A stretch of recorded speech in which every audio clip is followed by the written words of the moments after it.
지금 이 시간은 여호와의 절기에 드릴 것이라는 제목으로 하나님의 말씀을 전하겠습니다.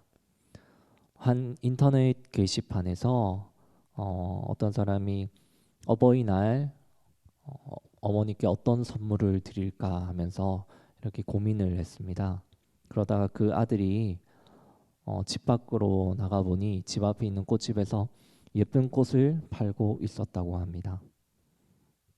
그래서 주인이 또 예쁜 꽃을 많이 깎아주길래 그 꽃을 사서 어머니에게 드렸습니다. 원래 15,000원 하는 꽃다발이었는데 깎아서 또 10,000원으로, 또 10,000원에서 더 깎아서 7,000원으로 저렴한 가격에 그 꽃을 사서 어머니께 전해드렸다고 합니다.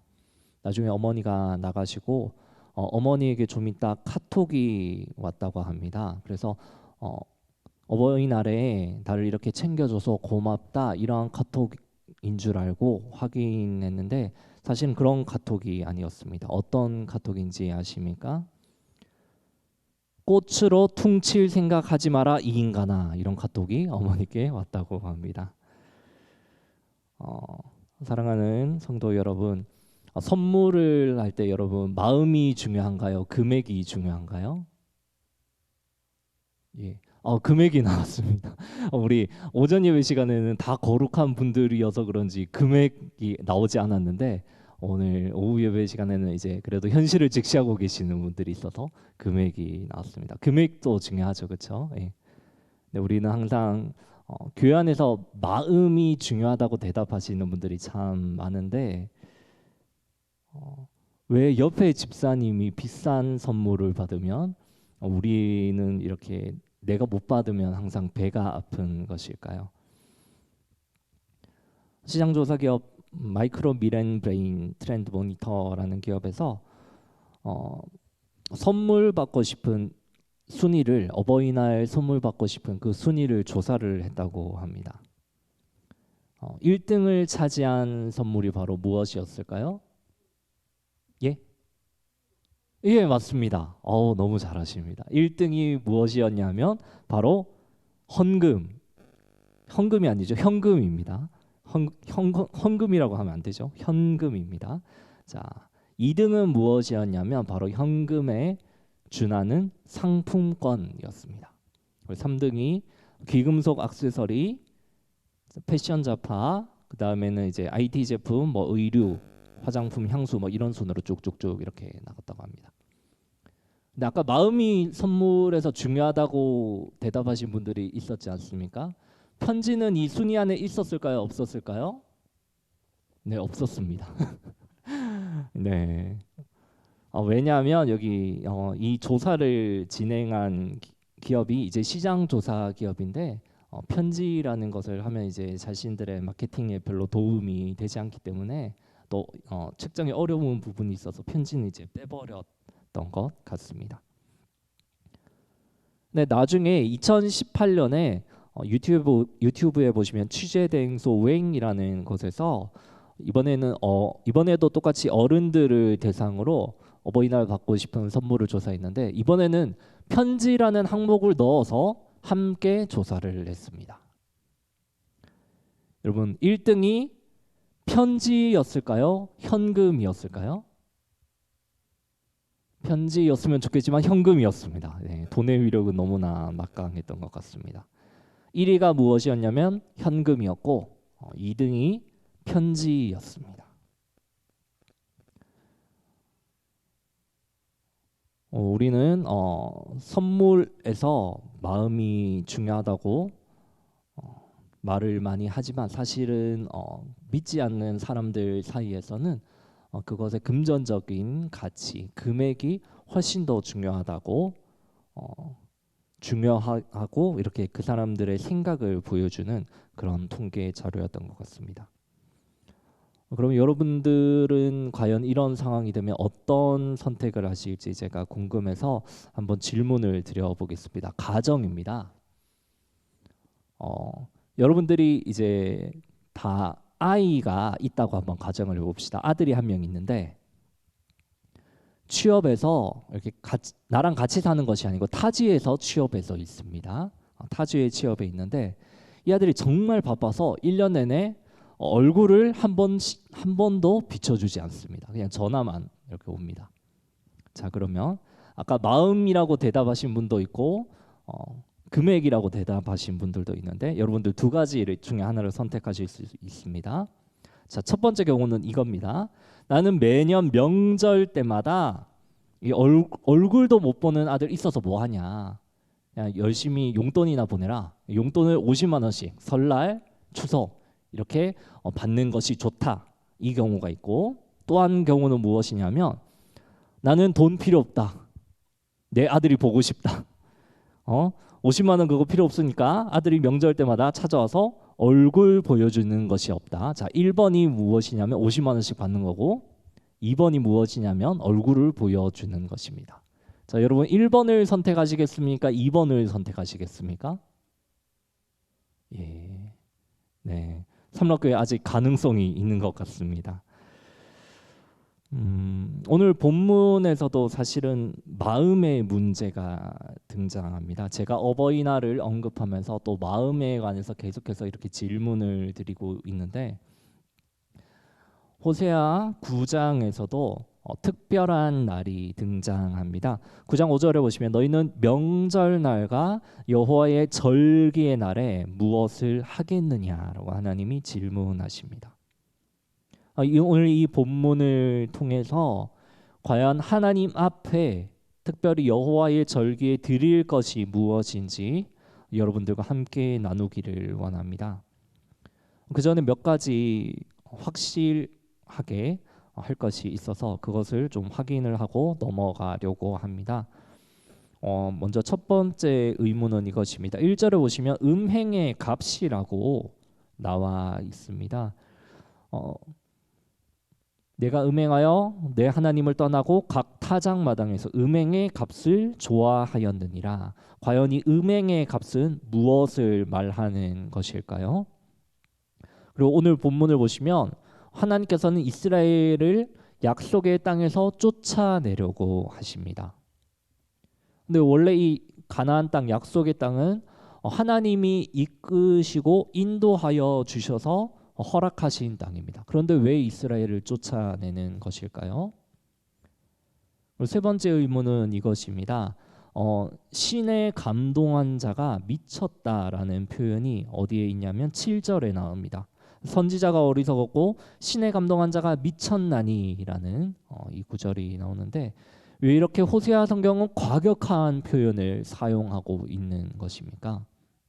마지막으로 이스라엘은 과연 하나님 앞에 무엇을 드렸고 무엇을 드리지 못했는지를 우리가 함께 살펴보면서 오늘 본문을 통해서 함께 은혜를 나누기 원합니다. 첫 번째 여러분들과 함께 살펴볼 것은 이스라엘이 좋아한 그 음행의 값이 과연 무엇인지를 함께 살펴보길 원합니다. 1절을 확인하시면 타작마당에서 음행의 값을 좋아하였느니라 라고 기록이 되어 있는데 이것은 사실 1장에 나오는 호세아의 아내 음란한 여인 고멜 사건을 우리에게 다시 상기시켜주는 단어입니다. 1장에서 고멜의 그 음행을 지적하고 2장 8절에 어떤 단어가 등장하냐면 곡식과 포도주와 새의 기름은 내가 준 것인데 그가 알지 못한다라고 이렇게 말을 합니다. 그리고 오늘 본문 9장에서도 곡식과 포도주가 마찬가지로 등장합니다. 바로 이 곡식과 포도주는 하나님이 주신 것이었습니다. 하지만 이스라엘은 지금까지 자신들을 지켜주시고 모든 것을 공급해 주신 하나님이 아니라 바알과 아세라 같은 다른 신들을 의지하고 또 이방 나라들을 의지하기 시작했습니다. 그래서 이스라엘은 타작마당에서 바알에게 풍요를 기대하면서 음행을 저지릅니다. 그러면 우리의 타작마당의 소출이 풍성해질 것으로 우리의 포도주 틀에서 많은 포도주가 넘칠 것으로 기대했기 때문입니다. 그러니까 이스라엘이 좋아한 음행의 값은 무엇입니까? 음행의 값이기 때문에 몸을 파는 음행의 대가로서 무엇을 받는 것을 의미합니다. 그 화대로 오고 가는 것이 무엇이냐면 바로 오늘 본문에 나오는 곡식과 포도주입니다. 그런데 하나님께서는 이스라엘에게 말씀하십니다. 너희들이 그렇게 의지하는 자신들을 풍요롭게 해줄 그 이방신들이 풍요롭게 해줄 것으로 기대하는 술틀이나 타작마당이 그들을 보살피지 못하고 그들을 기르지 못하리라고 2절에서 말씀하고 있습니다. 타작마당과 포도주 틀이 재미있는 것이 무엇이냐 하면 원래는 신명기에 등장하는 표현입니다. 어떤 명절을 이렇게 지킨 것을 명령하면서 등장하는데 신명기 16장 13절에 나와 있습니다. 제가 읽어드리겠습니다. 너희의 타작마당과 포도주 틀의 소출을 수장한 후에 7일 동안 초막절을 지킬 것이요.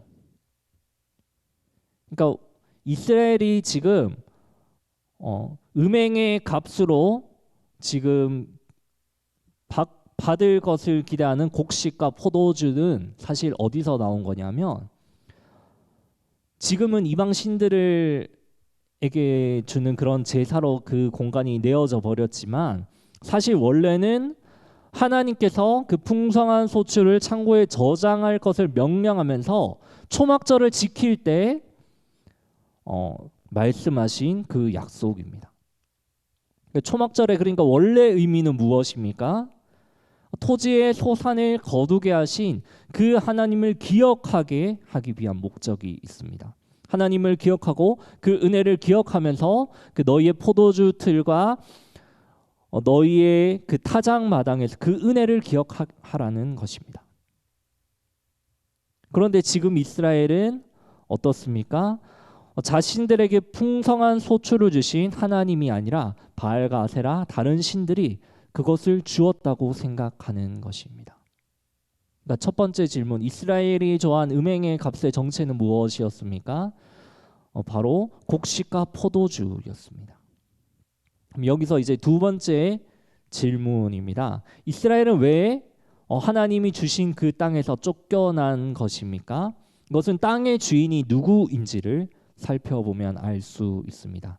레위기 25장 23절에 나와 있는데 제가 읽어드리겠습니다. 토지를 영구히 팔지 말 것은 토지가 내 것임이라. 너희는 거류민이요 동거하는 자로서 나와 함께 있느니라.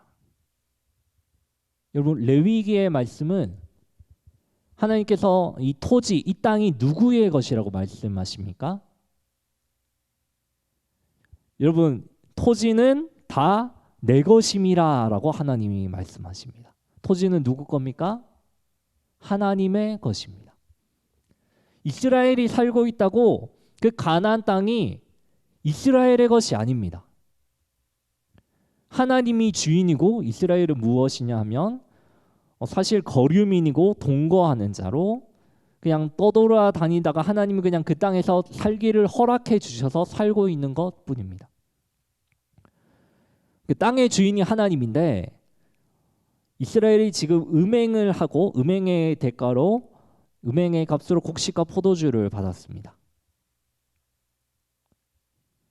음행의 값이라는 표현보다 사실은 몸을 파는 대가로 받는 화대라는 표현이 더 적절할 것 같습니다. 다른 이방신을 섬기는 음행으로 화대를 받았습니다. 근데 신명기 23장 18절을 보면 하나님의 전에 가지고 오지 말아야 하는 돈들이 있습니다. 그 돈 중에 하나가 무엇이냐면 창기가 번 돈과 개 같은 자의 소득은 어떤 소원하는 일로든지 내 하나님 여호와의 전에 가져오지 말라. 이 둘은 내 하나님 여호와께 가증한 것입니다. 하나님께서는 왜 이들의 떡과 포도주를 받지 않는다고 하십니까? 이들이 가져온 떡과 포도주는 무엇입니까? 겉으로 볼 때는 떡과 포도주고 뭔가 먹음직스럽고 풍성한 소출이 있는 것 같죠. 하지만 이것은 무엇입니까? 다른 신들에게 음행과 같은 다른 신을 섬기는 이런 음란한 행위로 가져온 소출이었기 때문에 하나님이 보시기에는 무엇과 같습니까? 창기가 번 돈과 같은 것입니다. 하나님께서 가증히 여기시고 받지 않으시겠죠. 그래서 하나님은 거룩한 여호와의 성전이 있는 약속의 땅에서 이스라엘을 쫓아내시는 것입니다. 왜냐하면 하나님 앞에는 창기가 번 돈을 드릴 수가 없기 때문입니다. 데이비드 허버드라는 학자는 여기서 음행의 행위를 가리켜서 하나님이 아닌 다른 것들을 섬기는 일의 총체를 말을 합니다. 그러니까 저희가 하나님 앞에 음행이라고 하면 저희는 흔히 무엇을 생각합니까? 그냥 다른 신을 섬기는 행위. 그러니까 뭐 절에 가고 뭐 다른 이런 하나님 말고 다른 섬기면 안 되는 다른 신들을 섬기는 행동이라고 저희가 생각을 하지 않습니까? 영적인 음행이. 근데 이 데이비드 허버드라는 분은 무엇이냐면 아수르나 애굽을 의지하는 것도 또한 음행이라는 것입니다. 하나님보다 무엇을 더 사랑하게 되는 것 또한 음행이라는 것입니다. 저는 여기서 너무 충격이었습니다. 하나님보다 무엇을 더 의지하는 것이 음행이라면 여러분, 음행의 값은 무엇이 됩니까? 음행의 값은 하나님보다 더 사랑하는 것들이 있습니다. 우리가 세상 가운데서 하나님보다 더 사랑하는 것들이 있는데 하나님 없이 무언가를 이루려고 하고 하나님의 영역을 침범하면서 뭔가를 얻어낸 것들, 보수로 받아낸 것들이 무엇이 되냐면 음행의 값이 되는 것입니다. 그러니까 내가 하나님을 배제하고 내가 쟁취하려고 했던 것들이 바로 몸을 팔고 얻은 더러운 소득, 화대가 되는 것입니다. 여기까지 생각하니까 저는 너무나 충격이었던 것입니다. 왜냐하면 저희는 은근히 저희 자신이 깨끗하다고 생각하지 않습니까? 물론 죄인이기는 죄인이지만 우리가 하나님 앞에서 뭐 죄도 짓고 이렇게 하지만 저희가 영적으로 음란하다라는 생각까지는 잘 안 합니다. 거기서 더 나아가서 우리는 호세아의 아내 고멜처럼 우리는 화대를 받지는 않는다 라고 우리는 생각하기 때문입니다. 근데 사실은 무엇입니까? 우리의 실상은 화대를 너무나도 쫓아가고 있었던 것이 사실 우리의 모습이었던 것입니다. 여러분, 무엇을 의지하십니까? 하나님 없이. 인생 가운데 많은 돈이 있다면 그 돈이 내 인생의 평안을 보장해 줄 거야. 내가 집을 사서 이 집값이 오른 다음에 내 인생이 평안해질 거야. 우리가 이렇게 하나님 없이 무엇을 기대하는 것들이 전부 다 무엇입니까? 우상 숭배의 음행이라는 것입니다. 그러니까 애굽이나 아수르 같이 하나님보다 더 사랑하는 것들을 의지하는 것이 음행이기 때문에 하나님 없이 무엇을 구하고 하나님 없이 우리가 다른 것들로 인해서 뭔가 나의 이익을 챙겨보려고 하는 행위들은 무엇입니까? 충격적이게도 음행의 값, 화대가 되어버리는 것입니다. 그러니까 우리의 정체는 무엇입니까? 우리는 우리 자신이 화대를 받지 않는다, 우리는 음란한 여인이 아니다라고 생각을 했지만 사실 우리는 화대를 쫓아가던 음란한 여인 고멜이 사실 우리의 정체였던 것입니다. 예를 하나 들어볼까요?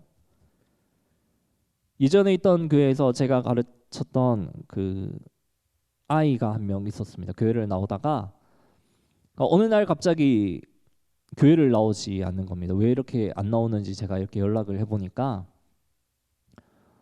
이제 입시 시즌이 되어서 이게 고등학교 2학년, 3학년 되니까 이제 대학교를 좋은 곳을 가기 위해서 주일날까지도 부모님이 학원을 보낸다고 하시는 것입니다. 그러니까 자기는 교회를 나오고 싶은데 부모님이 이렇게 결정을 했기 때문에 이렇게 계속 이렇게 나간다는 것이죠.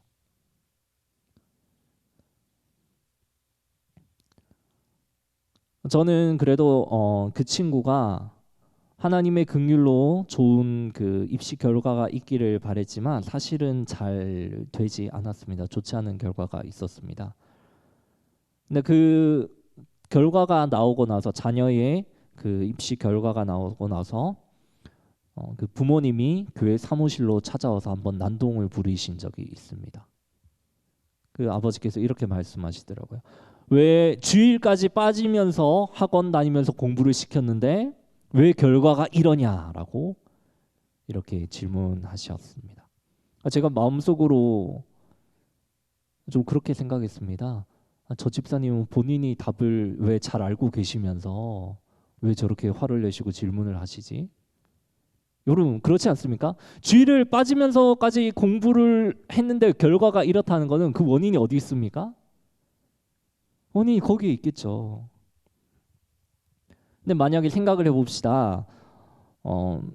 우리가 예배 시간을 훼손하면서 하나님의 영역을 침범하면서까지 내가 뭔가를 얻어내고 싶습니다. 그 집사님의 자녀가 제가 그랬던 그 학생이 그걸 정말 얻어냈다고 가정해 봅시다. 그리고 나서 나중이 되어서 그 부모님이 다른 옆에 있는 집사님들과 이야기하면서 이게 다 하나님이 은혜를 베풀어 주셔서 그래. 하나님의 덕이어서 그래 라고 고백을 한다면 하나님이 그것을 기뻐 받으시는 말일까요? 실상은 무엇입니까? 하나님 없이 하나님의 영역을 침범하면서 자기의 욕심으로 뭔가를 그걸 얻어낸 거 아닙니까? 기뻐하시지 않겠죠. 이것이 무엇입니까? 음행의 값입니다. 근데 우리는 착각합니다. 우리가 세상에서 하나님 없어도 그냥 우리가 열심히 살고 잘 사는 것이 하나님의 뜻일 거야 라고 우리는 착각을 합니다. 근데 데이비드 허버드라는 신학자가 무엇이라고 말합니까? 그것은 사실 음행이라는 것이죠.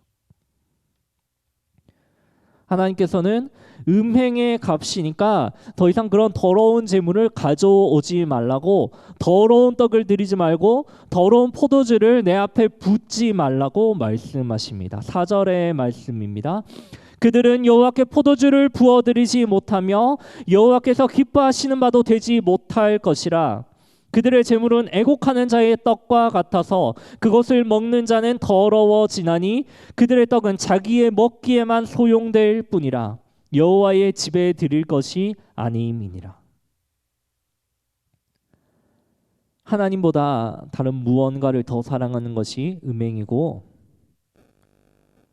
사실 우리가 우리 욕심을 위해서 하나님이 아닌 것들로 뭔가를 얻어내려고 했던 것들은 사실 무엇입니까? 음행의 값인 화대였습니다.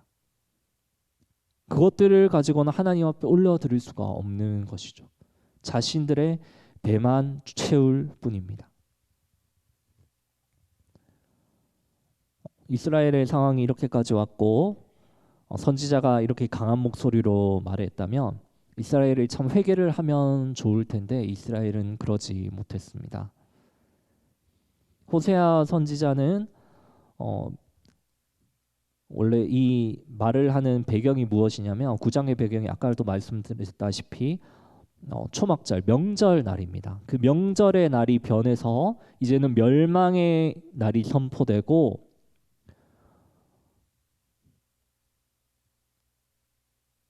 또 그 6절을 보시면 놋은 그들을 장사하리니라고 이렇게 기록이 되어 있습니다.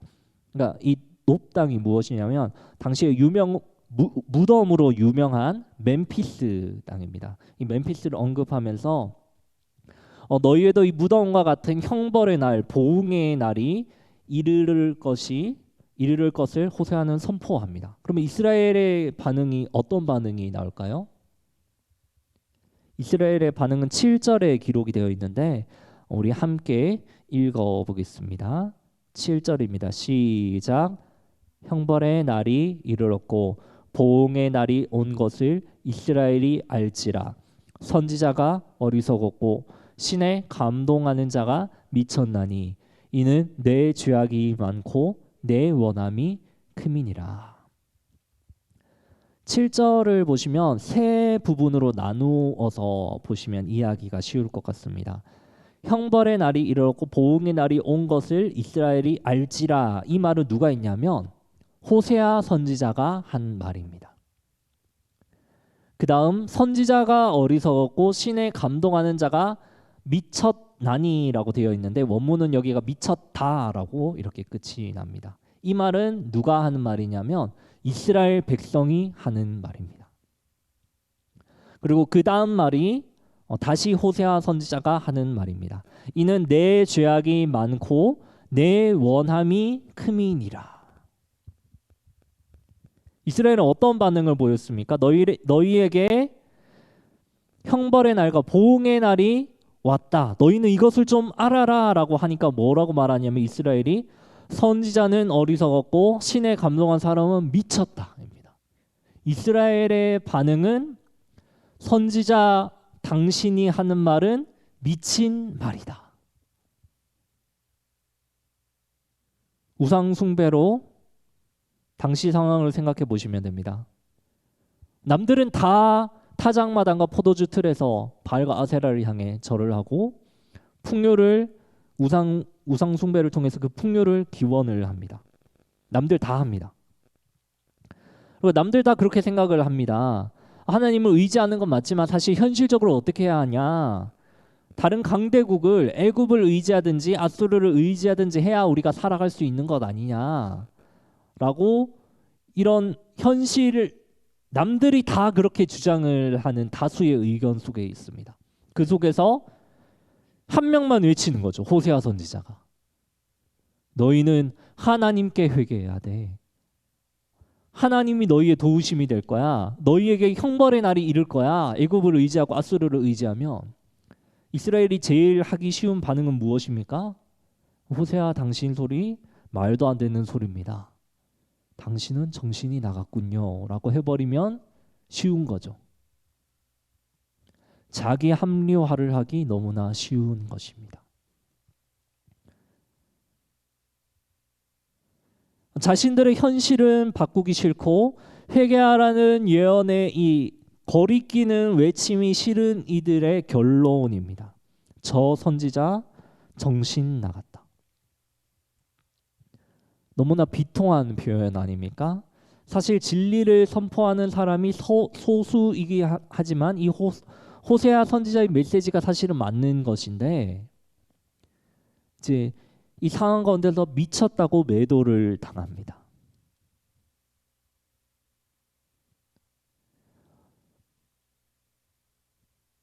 세 번째 질문이 무엇이었냐면 호세아 성경에 왜 이렇게 적나라한 표현이 나와 있냐고 하는데 사실 이것은 호세아의 말이 아니고 사실은 이스라엘 백성이 선지자를 향해 매도하며 하는 말이었던 것입니다.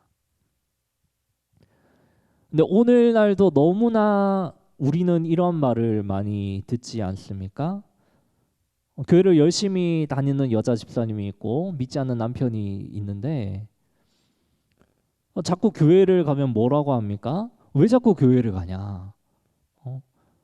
그리고 하나님 앞에 왜 자꾸 그렇게 헌금을 자꾸 드리냐? 헌금 하나님 앞에 그렇게 다 하면 언제 집 살래? 이게 제정신이냐라는 말이 나오는 거죠. 그렇게 해서 언제 부자 될래? 아니면 자녀들에게 너 맨날 그렇게 교회 가서 봉사하는데 언제 그럼 공부할래? 저희 고등부 아이들이 저에게 상담하는 내용들입니다. 그리고 저희 고등부 선생님 중에 한 분은 직장 생활 가운데 이런 압박이 있습니다. 코로나인데 위험하게 교회를 가지 말고 집에 자꾸 있지 왜 자꾸 선생님 교회를 나가냐. 선생님 그러다가 코로나 때문에 뭔가 잘못된 일이 터지면 우리 전체에게도 영향이 가고 여기 있는 사람들 가족에게도 영향이 간다. 피해가 가지 않겠냐 라고 하면서 마치 교회 다니는 사람들을 비이성적인 사람들처럼 취급하는 거죠. 그러니까 진리를 거부하는 세상은 자기 합리화를 하기 위해서 진리를 선포하는 사람들을 미쳤다고 취급해 버립니다. 오늘날 교회를 향해서 왜 개독이라고 욕을 합니까? 교회는 썩었다고 욕을 합니까? 그렇게 치부해버리면 그들의 말을 듣지 않아도 되고 자기 합리화를 하고 나면 자기의 편한 대로 자기의 욕구대로 살아갈 수 있기 때문입니다. 호세아 선지자는 선지자를 향해서 정신 나갔다고 하는 이 표현을 왜 이들이 한다고 표현을 합니까? 신에 감동하는 자가 미쳤나니 그 다음에 보면 그 이유가 나와 있습니다. 이는 내 죄악이 많고 내 원함이 큼이니라. 이 세대 또한 그렇고요. 그 당시 세대 또한 호세아는 정확히 진단을 합니다. 하나님의 메시지를 선포하는 사람들을 향해서 미쳤다고 표현하는 그 사람들은 이유는 무엇입니까? 그들의 죄악이 너무나 많기 때문입니다. 드러날 죄악이 너무나 많기 때문에 자신의 잘못을 인정하기 싫으니까 그냥 너무나 쉬운 길을 선택하는 거죠. 선지자를 향해 미쳤다고 하면서 원망을 넘어서 원한을 불태우는 것입니다. 선지자가 다니는 모든 길에 새를 잡는 그 그물을 깔아 놓습니다. 저희 8절의 말씀이 좀 이해하기가 어렵습니다. 8절을 보시면 모든 길에 친 새 잡는 자의 그물과 같고라고 되어 있는데 이 새 잡는 자의 그물을 선지자가 치는 것인지 아니면 이제 이스라엘 백성들이 치는 것인지 이렇게 원문은 이렇게 두 가지 가능성을 다 염두에 두고 있는데 한글 성경은 마치 선지자가 그물을 까는 것처럼 번역을 해놓았기 때문에 이제 성경을 읽다 보면 참 헷갈립니다. 그런데 대전 신학대학교 구약학 교수님이신 배정훈 교수님은 사실 이 그물은 이스라엘 사람들이 선지자를 매도하면서 미쳤다고 이렇게 몰아가기 위해서 그리고 그들에게 피해를 주기 위해서 이스라엘이 깐 그물이라고 이렇게 주장을 하십니다. 그러니까 예언자는 에브라임의 파수꾼으로 하나님과 함께 있는데 그 예언자들이 다니는 모든 길 위에 새 잡는 그물을 펼쳐 놓은 것입니다. 이스라엘이. 그리고 이스라엘의 하나님의 전에는 하나님을 향한 그 적대심이 불타오르는 것이죠. 8절에 보면 그래서 파수꾼이 등장하는데 에스겔 33장에도 똑같이 파수꾼이 등장합니다. 그런데 에스겔도 그렇고 오늘 본문 호세아도 그렇고 반응이 똑같습니다. 에스겔 33장에 나오는 파수꾼을 향한 그 메시지는 무엇입니까? 파수꾼은 가만히 있는 것이 아니라 외쳐야 자신의 사명을 다하는 것입니다. 근데 외치기는 너무나 그 어려운 현실 가운데서 하나님의 메시지를 외치기가 너무나 힘들죠. 근데 외치고 나서 그 어려운 과정을 넘어서 외치고 나서 이스라엘 백성들의 반응이 어떠한지 아십니까? 에스겔 안에서 에스겔 33장 17절에 이스라엘이 이렇게 고백을 합니다. 주여 주의 길이 바르지 아니하나이다. 하나님이 말씀하신 길이 틀렸습니다. 라고 이스라엘은 고백을 합니다. 내 생각이 맞고 하나님의 계획들 다 잘못됐습니다. 그렇게 하시면 안 됩니다. 그러니까 자기 합리화를 하기 위해서 하나님의 선지자들도 매도하는 것을 넘어서 이스라엘은 어떻게 됩니까? 그 안에 죄악이 너무나 가득 찼기 때문에 하나님마저 매도해 버리는 것입니다.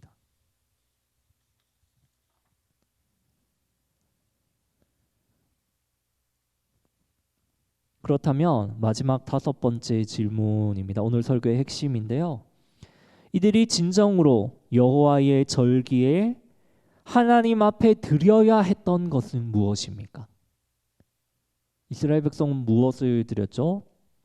하나님 앞에 그냥 단순히 빵과 포도주만 드리면 된다고 생각했습니다. 그것이 어떤 빵이든 어떤 포도주든지 이방신에게 제사를 드린 것이든지 그것이 영적 음행을 행한 화대이든지 하나님 앞에 드리면 된다고 생각을 했죠. 그래서 음행의 값을 가지고 나왔습니다. 지금까지 그렇게 쭉 드려왔기 때문입니다. 하지만 하나님께서 이스라엘에게 초막절에 정말 받기를 원했던 것은 무엇일까요? 하나님 뭘 받기를 원하셨을까요? 하나님 앞에 곡식과 포도주가 부족했을까요, 여러분? 재물이 부족했을까요? 무엇입니까? 이스라엘이 하나님 앞에 가지고 나온 그 감사의 마음들을 받고 싶어 하셨던 것 아닙니까? 제가 서론에 여러분들께 어버이날에 관해서 이렇게 질문을 드렸습니다. 어버이날 선물을 받는데 얼굴 안 비치는 아들이 돈 갖다 바치면 뭐합니까? 여러분, 연금관리공단 직원도 때가 되면 우리에게 정기적으로 연금을 넣어줍니다. 돈을. 그 아들이 얼굴 안 비치는 아들이 넣어주는 돈이랑 이거랑 무슨 차이가 있죠? 마음이 없으면. 그러니까 마음이 같이 오기 때문에 자녀로서 아버지께 감사한 마음을 담아서 그 선물을 하고 그 감사를 표시하기 때문에 그것이 가치 있는 것 아닙니까? 하나님도 마찬가지입니다. 하나님이 이스라엘에게 원하셨던 것은 풍성한 타작마당과 포도주의 소출을 주신 그 하나님을 기억하는 것이었습니다. 애굽에서 우리를 인도하시고 지금까지 우리를 돌보신 그 하나님을 기억하며 감사하는 마음으로 포도주와 곡식을 올려드리기를 원하셨던 것입니다. 그들이 진정 하나님 앞에 드려야 할 것은 그들의 마음이었습니다. 하나님 없이 일군 다른 소출들이 아니었습니다. 여러분, 우리도 하나님 앞에 다른 하나님 없이 일군 다른 소출을 드리려고 여러분 노력하지 마십시오. 음행의 값을 드리려고 하지 마시고 정말 하나님 앞에 드려야 할 것은 하나님께서 우리에게 공급해 주신 것에다가 우리의 마음을 담아서 하나님 감사합니다. 하나님 우리의 주인이십니다. 하나님이 우리 인생을 지금까지 이끌어 주셨습니다 하는 감사의 마음을 담아서 올려드려야 하는 것이죠. 오늘 말씀을 정리하기 전에 여러분들에게 시를 한 편 더 소개해 드리겠습니다. 제가 수요예배 때 여러분들에게 시를 너무 자주 소개해 드리는 것 같네요. 그죠? 네. 저는 뭐 출판사랑 이렇게 커미션 관계 이런 거는 절대 없습니다. 그냥 책을 참 좋아하고 이렇게 책을 읽다가 좋은 시가 있으면 설교를 위해서 이렇게 스크랩을 해 놓았다가 여러분들에게 이렇게 한 번씩 들려 드립니다. 그동안 여러 시들을 이제 소개했었지만 이번 시는 제가 정말 좋아하는 시입니다. 제가 처음 읽고 이제 전율했던 시인데요. 시를 좋아하시는 분들은 아는 분들도 있을 것 같습니다. 이정하 시인의 낮은 곳으로라는 시입니다. 제가 읽어드리겠습니다. 여러분 들으시면서 성경 인물 중에 어떤 인물이 떠오르시는지 한번 상상하면서 들어보시면 좋을 것 같습니다. 낮은 곳에 있고 싶었다. 낮은 곳이라면 지상의 그 어디라도 좋았다. 찰랑찰랑 물처럼 고여들 내 사랑을 온몸으로 받아들일 수만 있다면 한 방울도 헛되이 새어나가지 않게 할 수 있다면 그래, 내가 낮은 곳에 있겠다는 건 너를 위해 나를 온전히 비우겠다는 뜻이다. 나의 존재마저 너희에게 흠뻑 주고 싶다는 뜻이다. 잠겨 죽어도 좋으니 너는 물처럼 내게 밀려오라. 제가 참 좋아하는 부분이 어디냐면 이 마지막 부분입니다. 잠겨 죽어도 좋으니 너는 물처럼 내게 밀려오라. 여러분, 누가 떠오르시나요? 죽어도 괜찮으니 너는 나에게 와주면 안 되겠니? 누가 떠오르십니까? 저는 이 시를 읽으면서 예수님이 떠올랐습니다. 가장 낮은 곳에서 온전히 자신을 비우시고 죽기까지 우리를 사랑하신 그 예수님이 우리에게 뭐라고 하시냐면 나는 내 생명을 내놓아도 괜찮으니 너는 나에게 다가오라고, 물처럼 내게 밀려오라고 말씀하십니다. 내 목숨을 십자가에 내놓아도 좋으니 너는 거기서 주저하지 말고 마치 큰 파도가 밀어닥치는 것처럼 나에게 다가오면 안 되겠니? 너의 마음을 이제 나를 향해 주면 안 되겠니? 세상에 그만 눈 돌리고 물처럼 내게 밀려오면 안 되겠니? 저는 이런 시처럼 들렸습니다. 잠겨 죽어도 좋으니 너는 물처럼 내게 밀려오라. 여러분, 하나님이 우리에게 원하시는 것이 무엇입니까? 우리의 마음이 다른 곳을 향해 있는 것을 하나님 기뻐하실까요? 아닙니다. 온전히 그 하나님께 감사하는 마음을 가지고 하나님 앞에 나아가는 것입니다.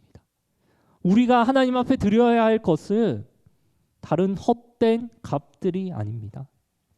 우리의 마음을 담아서 하나님 앞에 드리는 것입니다. 세상은 선지자를 미쳤다고 합니다. 자기 합리화를 하고 하나님의 메시지를 전하는 우리를 미친 것처럼 볼 때가 있습니다. 하지만 여러분, 그 사실들 신경 쓰지 마십시오. 그것들 바라보지 마십시오. 우리가 바라보아야 할 것은 무엇입니까? 우리가 나아가야 할 그 주님입니다. 말씀을 정리하겠습니다. 날마다 하나님이 그토록 원하시는 우리의 마음을 담아 날마다 하나님 앞에 나아가고 하나님 앞에 우리 마음을 올려드리며 바치기를 다짐하시는 저와 우리 여러분들 되시기를 소망합니다. 우리 들은 말씀을 놓고 함께 기도하며 나아가겠습니다.